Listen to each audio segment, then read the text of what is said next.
parole aux associations.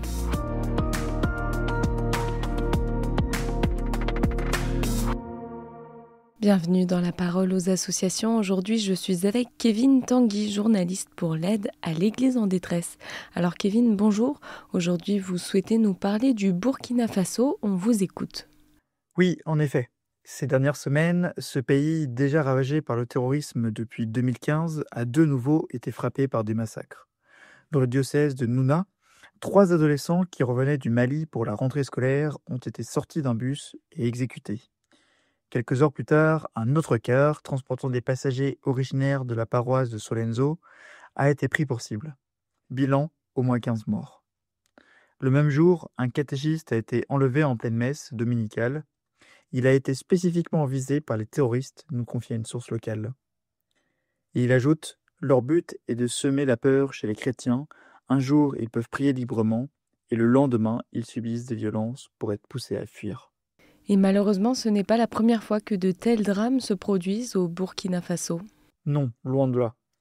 Le 25 janvier dernier, une autre attaque a eu lieu dans le diocèse de Dédougou, où 2 catéchistes ont été tués alors qu'ils rentraient d'une session de formation sur la vie et la mission du catéchiste.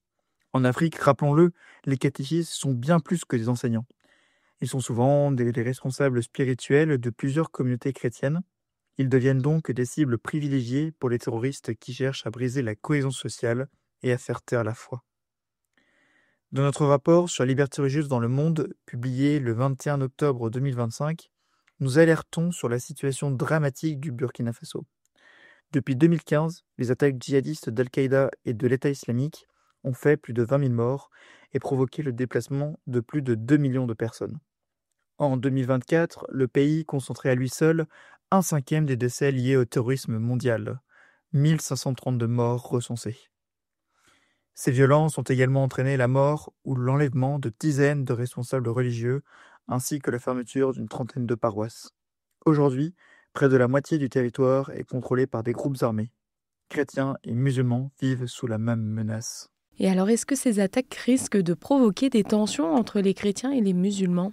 C'est précisément ce que cherchent les terroristes. Semer la division, opposer les communautés pour mieux imposer leur emprise. Mais, face à cela, les responsables religieux ne cèdent pas. Ils s'emploient, au contraire, à renforcer le dialogue et l'unité. Je pense par exemple au témoignage d'un prêtre rencontré il y a quelques mois.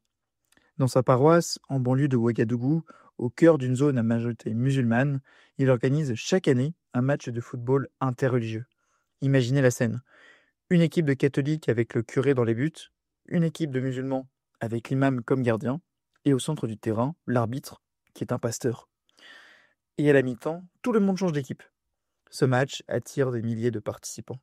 Et au-delà du sport, c'est un vrai moment d'amitié et de fraternité. Ce genre d'initiative, aussi simple que profonde, construit la paix là où la peur et la haine pourraient s'installer. Alors, cette semaine, prions pour toutes les victimes du terrorisme au Burkina Faso. Et prions aussi pour ceux qui, avec courage et persévérance, font vivre le dialogue et l'espérance au milieu de la violence. Eh bien, merci Kevin pour ce partage et je rappelle qu'on peut avoir plus d'informations sur le site internet aed-france.org.